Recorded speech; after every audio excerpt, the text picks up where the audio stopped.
el punto irreversible. Pero el que violare este convenio, después de haberlo recibido, y lo abandonare totalmente, no recibirá perdón de los pecados en este mundo ni en el venidero.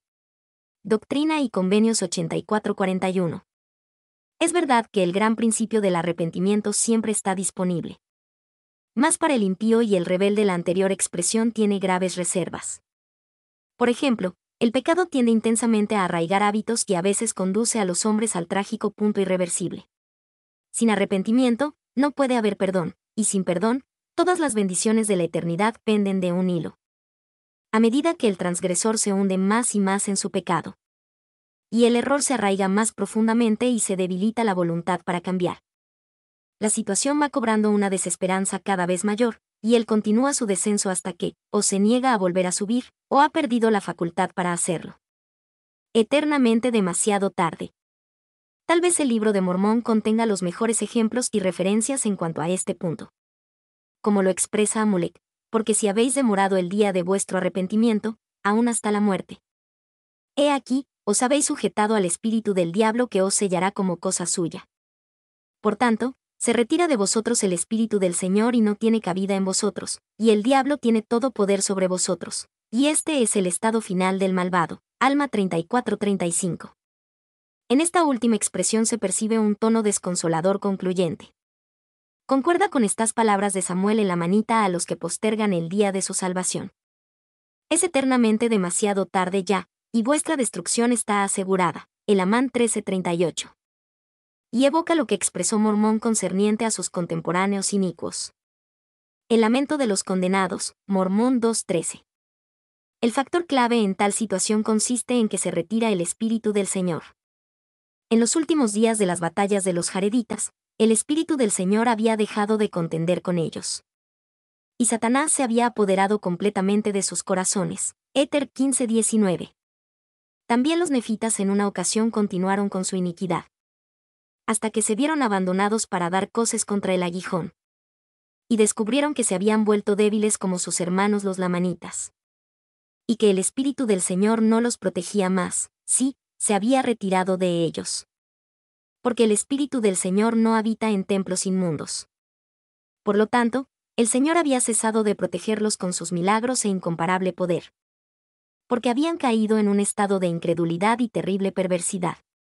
El Amán 4:24-25. Pecados de muerte.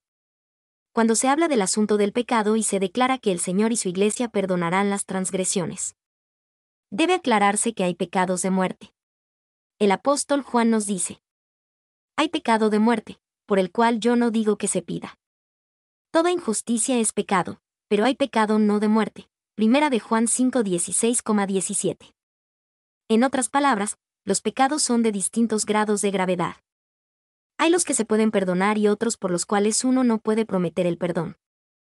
El pecado de muerte es de tan grave naturaleza, que nos es dicho de quienes lo cometen que ningún hombre en la tierra sabe su fin, ni lo sabrá jamás, hasta que aparezca ante mí en juicio. Doctrina y Convenio 43-33. El tantas veces mencionado pecado imperdonable es de monumental trascendencia. De este, el profeta José Smith ha dicho: todos los pecados serán perdonados con excepción del pecado contra el Espíritu Santo. Porque Jesús salvará a todos menos a los hijos de perdición. ¿Qué debe hacer el hombre para cometer el pecado imperdonable? Debe haber recibido el Espíritu Santo, deben habérsele manifestado los cielos. Y después de haber conocido a Dios, pecar contra él. Después que un hombre ha pecado contra el Espíritu Santo, no hay arrepentimiento para él. Tiene que decir que el sol no brilla, cuando lo está mirando, negar a Jesucristo, cuando se le han manifestado los cielos, y renegar del plan de salvación mientras sus ojos están viendo su verdad. Y desde ese momento empieza a convertirse en enemigo. Así sucede con muchos apóstatas de la Iglesia de Jesucristo de los santos de los últimos días. Cuando un hombre empieza a hacerse enemigo de esta obra, me persigue. Trata de matarme y nunca cesa de querer verter mi sangre. Entra en él el espíritu del diablo. El mismo espíritu que tuvieron los que crucificaron al autor de la vida, el mismo espíritu que peca contra el Espíritu Santo. Uno no puede salvar a tales personas, no se les puede llevar al arrepentimiento, están en guerra contra uno, como el diablo. Y terribles son las consecuencias. En cuanto al verter sangre inocente, en un respecto se podría considerar como sangre inocente. La de esas personas sin engaño, o la de pequeñitos que no han pecado. También podría considerarse como la sangre de otros a quienes el homicida deliberadamente quita la vida. Ciertamente la crucifixión del Hijo Perfecto de Dios constituyó el derramamiento de sangre inocente. La sangre de José Smith vertida en la cárcel de Cartago fue sangre inocente, por lo menos él afirmó. Mi conciencia se halla libre de ofensas contra Dios y contra todos los hombres. Las escrituras modernas nos dan la siguiente interpretación. La blasfemia contra el Espíritu Santo, que no será perdonada en el mundo ni fuera del mundo. Consiste en cometer homicidio en que vertéis sangre inocente. Y en asentir a mi muerte después de haber recibido mi nuevo y sempiterno convenio, dice el Señor Dios. El presidente Joseph Fielding Smith nos da más luz al respecto. En las Escrituras se dice que el verter sangre inocente es como asentir a la muerte de Jesucristo y exponerlo a vituperio. En cuanto a los que han recibido el testimonio del Espíritu Santo. El combatir con odio perverso a sus siervos autorizados es la misma cosa, porque si con ellos se hace esto, también se hace contra él. Para aquellos que, habiendo recibido la luz del Espíritu Santo, se apartan y luchan contra la verdad con odio mortal y contra aquellos que están autorizados para proclamarla. No hay perdón en este mundo, ni en el mundo venidero. Esto va de conformidad con la enseñanza en la epístola a los Hebreos.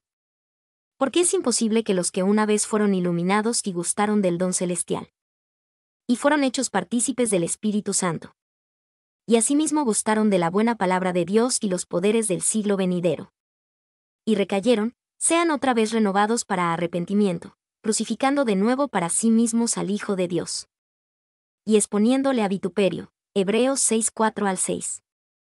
Durante su ministerio, el Salvador hizo un comentario instructivo sobre el pecado contra el Espíritu Santo, que se expresa de esta manera en la revisión inspirada de la Biblia hecha por José Smith. Por tanto os digo, todo pecado y blasfemia será perdonado a los hombres que me reciben y se arrepienten. Mas la blasfemia contra el Espíritu Santo no le será perdonada. A cualquiera que dijere alguna palabra contra el Hijo del Hombre, le será perdonado. Pero al que hable contra el Espíritu Santo no le será perdonado, ni en este siglo ni en el venidero. Mateo 12:31-32. Las palabras en letra cursiva en el pasaje anterior parecen limitar los pecados imperdonables a aquellos que han recibido el Evangelio. De manera que las obras muertas no salvarán a nadie. La sinceridad, la fe, el arrepentimiento y la dignidad deben caracterizar al que reciba la ordenanza. Por consiguiente, aunque un hombre se bautice 100 veces, nada le aprovecha. Porque no podéis entrar en la puerta estrecha por la ley de Moisés, ni tampoco por vuestras obras muertas. Perseverad hasta el fin. Habiendo recibido las ordenanzas salvadoras necesarias, a saber, el bautismo, el don del Espíritu Santo, las ordenanzas y sellamientos del templo, uno debe vivir de acuerdo con los convenios que ha concertado. Debe perseverar en la fe. No importa cuán espléndido haya sido el servicio que ha prestado el obispo. El presidente destaca o alguna otra persona, si posteriormente titubea en la vida y deja de vivir rectamente hasta el fin, todas las buenas obras que hizo se hallan en peligro. De hecho, uno que presta servicio y entonces se aparta puede hallarse en la categoría a que se refirió el apóstol Pedro. De que el perro vuelve a su vómito, y la puerca lavada a revolcarse en el cieno, segunda de Pedro 2:22. Y aquel que no perseverare hasta el fin es el que será cortado y echado en el fuego, de donde nunca más podrá volver. Por motivo de la justicia del Padre, tercera de Nefi 27:17. Aparentemente Coriantón estaba en peligro de no perseverar hasta el fin, habiendo sido culpable de inmoralidad. Cuando su padre Alma le dijo: porque he aquí, si niegas al Espíritu Santo, después de haber morado en ti, y sabes que lo niegas. He aquí, es un pecado que no alcanzará perdón. Sí, y al que asesina contra la luz y conocimiento de Dios, no le es fácil obtener perdón. Alma 39:6. ¿Hasta qué grado debe haber tenido cabida en nosotros el Espíritu Santo? El presidente Joseph F. Smith dijo al respecto: ninguno puede pecar contra la luz sino hasta que la tenga, ni contra el Espíritu Santo sino hasta que lo haya recibido. Por el don de Dios, mediante la vía o manera designada. El pecar contra el Espíritu Santo, el Espíritu de verdad. El Consolador, el testigo del Padre y del Hijo, el negarlo deliberadamente y desafiarlo después de haberlo recibido. Es lo que constituye este pecado. Es de importancia para todo hombre, que ni siquiera se aproxime al punto trágico del pecado imperdonable. Numerosas personas han perdido el espíritu a causa de la inmoralidad. Y por motivo de la rebelión ocasionada por la sofistería y filosofía de los hombres. Y algunas veces debido a ofensas imaginadas. El rencor tiene su manera de envenenar la mente y matar el espíritu. Uno no debe correr el riesgo de permitir que tales situaciones se tornen virulentas y gangrenosas. Pues, ¿quién puede decir que uno mismo no se pasaría hasta el otro lado de la línea? Hacer esto, más bien que perseverar hasta el fin, tal vez equivale a encontrarse uno en la categoría a que se refiere el apóstol Pedro. Ciertamente, si habiéndose ellos escapado de las contaminaciones del mundo, por el conocimiento del Señor y Salvador Jesucristo, enredándose otra vez en ellas son vencidos.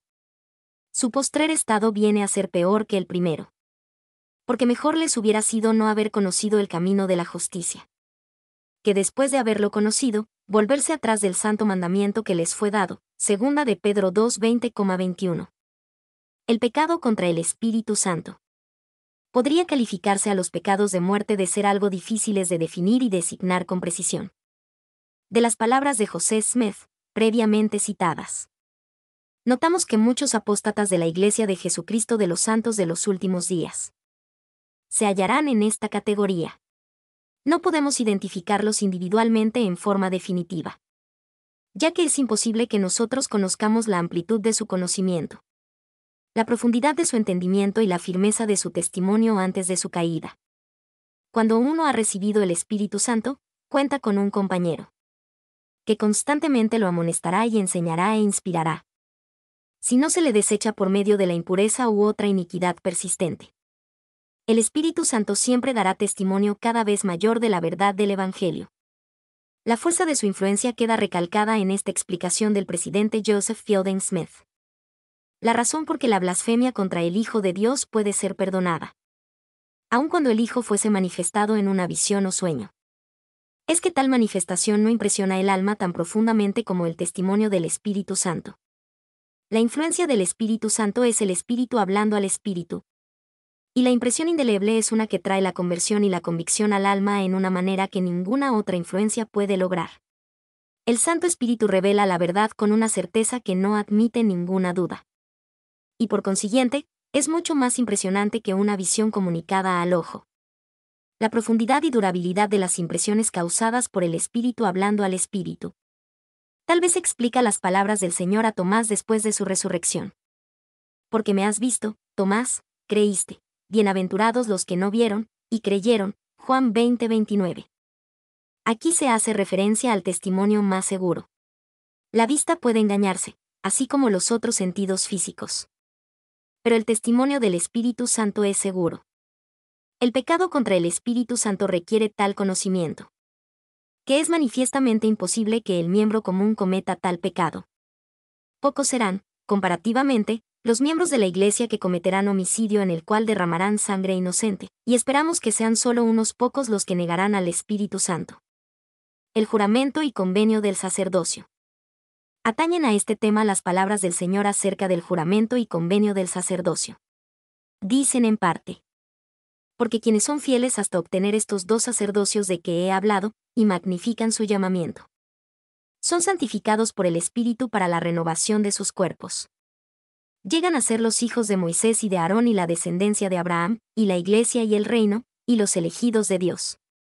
En las palabras magnifican su llamamiento, parece que se da a entender mucho más que meramente asistir a las reuniones del sacerdocio, bendecir la Santa Cena y a los enfermos, y prestar servicio en la obra de la Iglesia.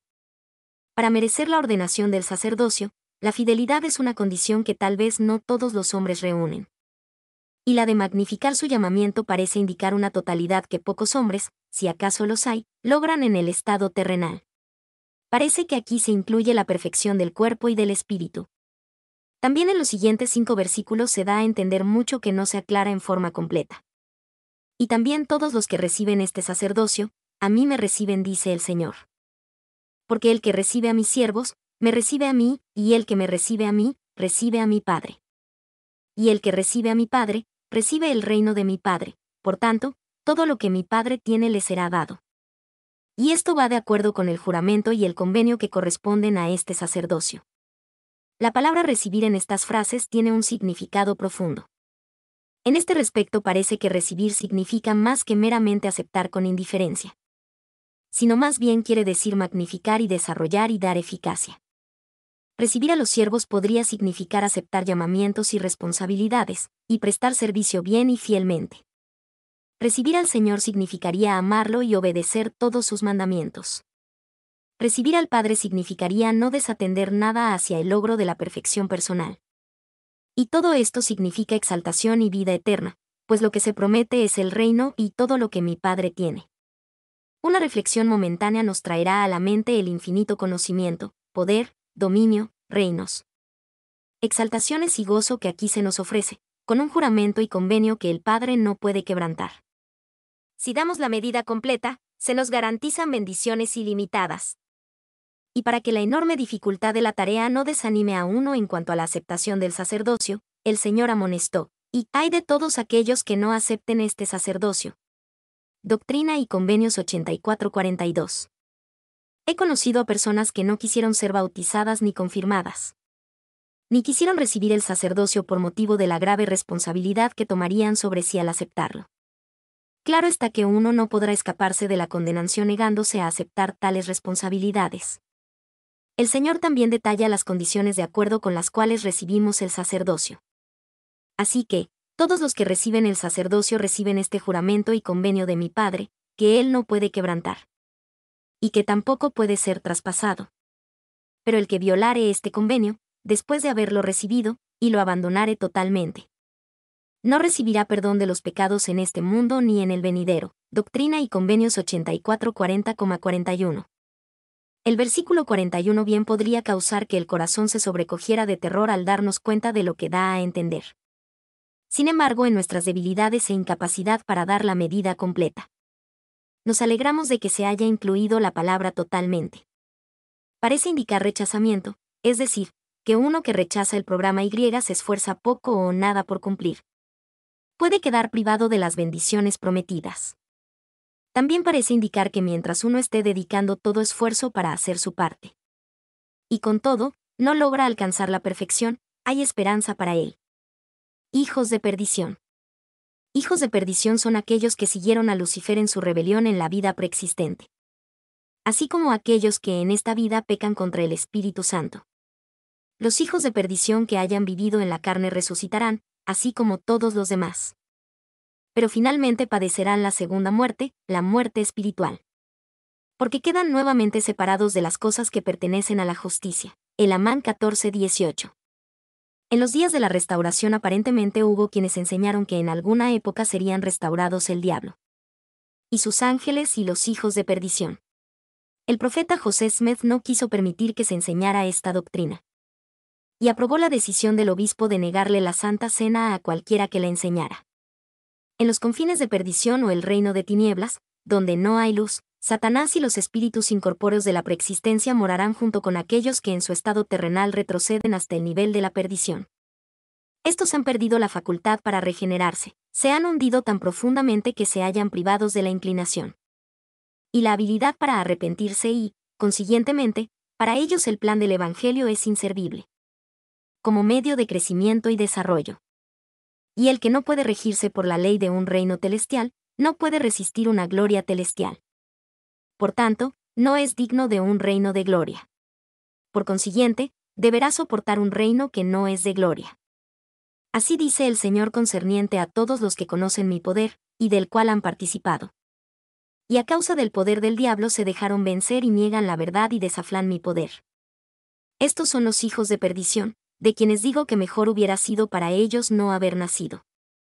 Porque son vasos de enojo, condenados a padecer la ira de Dios con el diablo y sus ángeles en la eternidad. Concerniente a los cuales he dicho que no hay perdón en este mundo ni en el venidero. Habiendo negado al Espíritu Santo después de haberlo recibido, y habiendo negado al unigénito del Padre, crucificándolo para sí mismos y exponiéndolo a vituperio. Estos son los que irán al lago de fuego y azufre, con el diablo y sus ángeles. Y los únicos sobre quienes tendrá poder alguno la segunda muerte. Sí, en verdad, los únicos que no serán redimidos en el debido tiempo del Señor, después de sufrir su enojo. Estos niegan al Hijo y el Evangelio de arrepentimiento, por lo que pierden la facultad para arrepentirse. Su habitación será donde el fuego no se apaga, lo cual es su tormento, y su fin, su lugar o tormento, ningún hombre lo sabe. Ni tampoco fue, ni es, ni será revelado al hombre, salvo a quienes se hará participar de él. El profeta José Smith nos pinta este cuadro adicional. Los que cometen el pecado imperdonable son condenados a Nolom, para morar en el infierno, por los siglos de los siglos. Al grado que tramaron escenas de efusión de sangre en este mundo. Así saldrán a esa resurrección que es como el lago de fuego y azufre. Algunos saldrán a las llamas eternas de Dios, porque Dios mora en llamas eternas. Y algunos saldrán a la condenación de su propia suciedad, que es un tormento tan intenso como el lago de fuego y azufre. Es infructuosa, cuando mucho, la especulación tocante a los hijos de perdición. Algunos han consignado a Judas Iscariote a este destino, basándose en ciertos pasajes de las Escrituras. El presidente Joseph Fielding Smith duda de esta interpretación. Tengo en mi mente la fuerte impresión de que ninguno de los discípulos poseía la luz, conocimiento o sabiduría suficientes al tiempo de la crucifixión, ni para su exaltación ni para su condenación. Porque más adelante fue cuando se abrió su mente para comprender las Escrituras y fueron investidos con poder de lo alto, sin lo cual no eran más que niños sin conocimiento, en comparación con lo que más tarde llegaron a ser bajo la influencia del Espíritu. El homicida. El apóstol Juan escribió que ningún homicida tiene vida eterna permanente en él, 1 de Juan 3:15. El homicida se niega a sí mismo la salvación en el reino celestial, y en este respecto no puede ser perdonado por su crimen. El caso del primer homicidio es instructivo. Aun cuando los padres de Caín le habían enseñado plenamente el Evangelio, este amó a Satanás más que a Dios. Se tornó rebelde, carnal, sensual y diabólico. Caín iba a llegar a ser el padre de las mentiras de Satanás, y a ser llamado perdición. Su pecado culminante fue el asesinato de su hermano Abel, cosa que llevó a cabo mediante un convenio secreto con Satanás y para apoderarse de los bienes de Abel. Como castigo, el Señor condenó al inicuo Caín a ser un fugitivo y vagabundo, y colocó sobre él una marca que revelara su identidad. De un libro escrito por Lycurgus A. Wilson sobre la vida de David W. Patten, procede un interesante relato sobre la deplorable persona de Caín. Cito de este libro un extracto de una carta de Abraham O. Smoot, en la cual hace memoria de la narración de David Patten acerca de haber conocido a una persona muy notable que se había identificado como Caín. Mientras iba sobre mi mula, repentinamente me di cuenta de un personaje algo extraño que caminaba a mi lado. Su cabeza llegaba casi a la altura de mis hombros, estando yo sentado en la silla de montar. No llevaba puesta ropa alguna, sino que estaba cubierto de pelo. El color de su piel era sumamente oscuro. Le pregunté dónde vivía, y me contestó que no tenía hogar, que era vagabundo en la tierra e iba de acá para allá. Dijo que era un ser muy miserable, que sinceramente había procurado la muerte durante su jornada en la tierra, pero que no podía morir, y que su misión era destruir las almas de los hombres. Cuando se expresó de esta manera, lo reprendí en el nombre del Señor Jesucristo y en virtud del santo sacerdocio. Y le mandé que se apartara de allí, e inmediatamente se alejó de mi vista. El gran rey David fue otro personaje de las Escrituras culpable de homicidio, y esto en relación con el adulterio. Todos los días de su vida subsiguiente buscó el perdón de su crimen atroz. Algunos de los salmos nos pintan la angustia de su alma, sin embargo, David todavía está pagando por su crimen. No recibió la resurrección al tiempo de la resurrección de Jesucristo. El apóstol Pedro declaró que su cuerpo yacía aún en el sepulcro. Hechos 2:29 al 34. El presidente Joseph Fielding Smith hizo el siguiente comentario concerniente a la situación de David. Más hasta David, aun cuando culpable de adulterio y de la muerte de Urías, recibió la promesa de que su alma no permanecería en el infierno, que significa, según yo lo entiendo, que hasta él se salvará de la segunda muerte. El profeta José Smith recalcó la gravedad del pecado de homicidio, tanto para David como para todos los hombres, y el hecho de que no tiene perdón. El asesino, por ejemplo, uno que derrama sangre inocente, no puede recibir perdón. David solícitamente procuró el arrepentimiento de las manos de Dios con lágrimas, por el asesinato de Urías. Pero no pudo lograrlo, sino por medio del infierno, le fue prometido que su alma no permanecería para siempre en el infierno. Aun cuando rey, David nunca tuvo el espíritu y poder de Elías el profeta ni la plenitud del sacerdocio. Y el sacerdocio que recibió, y el trono y reino de David, le serán quitados y dados a otro cuyo nombre será David, y que ha de ser levantado de su linaje en los últimos días. Tal vez una de las razones por las cuales el homicidio es tan abominable es que el hombre no puede restaurar la vida. A él le es concedida su vida terrenal, en el curso de la cual puede arrepentirse y prepararse para la eternidad. Y si uno de sus semejantes pone fin a su vida, y de esa manera limita su progreso imposibilitando su arrepentimiento, sería un hecho horrendo, una responsabilidad tremenda que el asesino tal vez no podrá expiar en los días de su vida. Desde luego, tanto las leyes del país, como las de Dios, reconocen una diferencia notable entre el asesinato u homicidio premeditado y el homicidio impremeditado. En igual manera lamentable los hombres se privan unos a otros de la vida en épocas de guerra. Algunos de nuestros jóvenes concienzudos se han sentido inquietos y preocupados porque se les ha obligado a matar. Hay circunstancias mitigantes, pero ciertamente la culpa y responsabilidad descansan gravosamente sobre la cabeza de aquellos que provocaron la guerra, a causa de la cual se hizo necesario matar. Es concebible que aún en la guerra pueda haber ocasiones en que haya una opción legítima, y se podría tomar prisioneros a los combatientes enemigos, más bien que quitarles la vida. He aquí un extracto del mensaje de la primera presidencia fechado el 6 de abril de 1942. El mundo entero se halla envuelto en una guerra que parece ser la peor de todas las épocas. La Iglesia es una iglesia mundial. Tiene miembros devotos en ambos campamentos. Son los inocentes instrumentos de guerra de sus países guerreantes.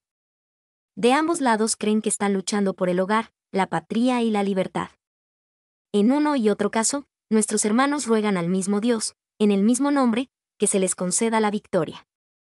Ambos lados no pueden estar completamente en lo justo, tal vez ninguno de los dos esté libre del error. Dios, en su propio y debido tiempo, y de acuerdo con su propia voluntad soberana, determinará la justicia y rectitud del conflicto, pero no tendrá por responsables del conflicto a los inocentes instrumentos de la guerra, nuestros hermanos en armas. Se trata de una crisis mayor en la vida del hombre en el mundo. Dios lleva el timón. Aún entre los que matan intencionalmente hay grados y categorías. Tenemos a los Herodes y a los Eichmann y a los Nerones, que matan por placer sádico. Hay quienes matan en su ebriedad, en un arranque de cólera, por rencor, por celos. Hay quienes matan para aventajar, por poder, porque temen. Los hay quienes matan por placer. Estos ciertamente recibirán distintos grados de castigos en la otra vida. El castigo terrenal adecuado para este crimen está expresado claramente en las Escrituras, y se aplica a todas las épocas del mundo. Dicho castigo es la prerrogativa y la responsabilidad de las autoridades gubernamentales, en vista de que ninguna persona desautorizada puede tomar la ley en sus propias manos y quitarle la vida a uno de sus semejantes. El que derramare sangre de hombre, por el hombre su sangre será derramada. Porque a imagen de Dios es hecho el hombre, Génesis 9:6.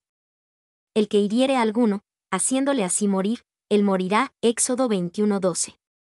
Asimismo el hombre que hiere de muerte a cualquiera persona, que sufra la muerte, Levítico 24:17. No matarás, mas el que matare, morirá, Doctrina y Convenios 42:19.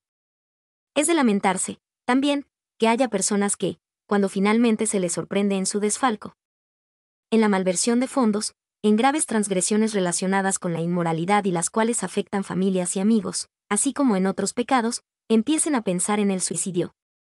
Hay veces en que la tentación hacia el suicidio viene cuando una persona se siente agobiada por la angustia de haber perdido a alguien, o porque se siente incapaz de hacer frente a las situaciones difíciles con que tropieza y resolverlas.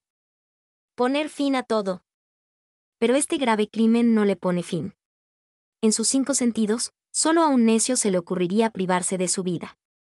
La Iglesia y el homicida. Ocasionalmente ha habido personas que han cometido homicidio, que vienen a la Iglesia para solicitar el bautismo, después de haber llegado a una comprensión parcial de la enormidad de su delito. Los misioneros no bautizan, a sabiendas, a tales personas. Más bien que asumir esta fuerte responsabilidad, refieren el problema a su presidente de misión, el cual a su vez deseará consultar el asunto con la primera presidencia de la Iglesia. Este procedimiento concuerda con el comentario que hizo José Smith concerniente al homicida, y particularmente a los que dieron muerte al Salvador. Pedro se refirió al mismo tema el día de Pentecostés, pues la multitud no recibió la investidura que había recibido Pedro. Pero algunos días después de haber preguntado el pueblo, varones hermanos, ¿qué haremos? Pedro predicaba, sé que por ignorancia lo habéis hecho. Hablando de la crucifixión del Señor. No les dijo arrepentíos, y bautícese cada uno de vosotros para perdón de los pecados, sino que les hizo esta exhortación, así que, arrepentíos y convertíos, para que sean borrados vuestros pecados. Para que vengan de la presencia del Señor tiempos de refrigerio. Así es con los asesinos. Aquellos no podían ser bautizados para la remisión de pecados, porque habían derramado sangre inocente. Para los miembros de la Iglesia la palabra es clara. Y ahora, he aquí, hablo a la Iglesia. No matarás, y el que matare no tendrá perdón en este mundo ni en el venidero. Y sucederá, que si de entre vosotros alguien matare, será entregado para ser castigado, de acuerdo con las leyes del país, porque recordad que no tiene perdón, y será comprobado de acuerdo con la ley del país. Doctrina y Convenios 42-79. Cuando un miembro de la Iglesia es declarado culpable de homicidio o lo que parece ser semejante a este terrible crimen, se debe dar consideración a la excomunión, que en la mayor parte de los casos es el castigo requerido. Evítense los primeros pasos. Aún de los pecados imperdonables hay que arrepentirse. El homicida no tiene en él vida eterna permanente, pero un Dios misericordioso concederá a toda alma un premio adecuado por cada obra buena que haga. Dios es justo. Él compensará todo esfuerzo que tienda a obrar bien, a arrepentirse, a vencer el pecado. Se justifica aún al asesino en su arrepentimiento, en la enmienda de sus costumbres, y en la acumulación de un balance favorable en su haber. Cuanto mejor es evitar los pasos que conducen al pecado imperdonable. De modo que, como medida preventiva contra el homicidio, uno debe evitar la ira y el odio, la avaricia y la codicia, así como cualquiera de los otros impulsos que pudieran encender la llama del acto. Nefi dijo que sus hermanos eran homicidas de corazón. Usualmente uno cometerá el acto muchas veces en sus pensamientos, antes de perpetrar deliberadamente el crimen en la realidad. Asimismo, el miembro prudente de la Iglesia no dará el primer paso que lo apartará de la Iglesia, como lo hacen muchos mediante la apostasía. Más bien, orará frecuente y regularmente, leerá las Escrituras y por regla general se conservará cerca del Señor. Cumplirá diligentemente con sus deberes en la Iglesia y en el hogar, y seguirá el consejo de sus directores espirituales. Si hace esto, siempre podrá arrepentirse de sus pecados a medida que recorre el camino que conduce hacia arriba. Jamás se aproximará al pecado imperdonable, nunca se acercará al punto irreversible.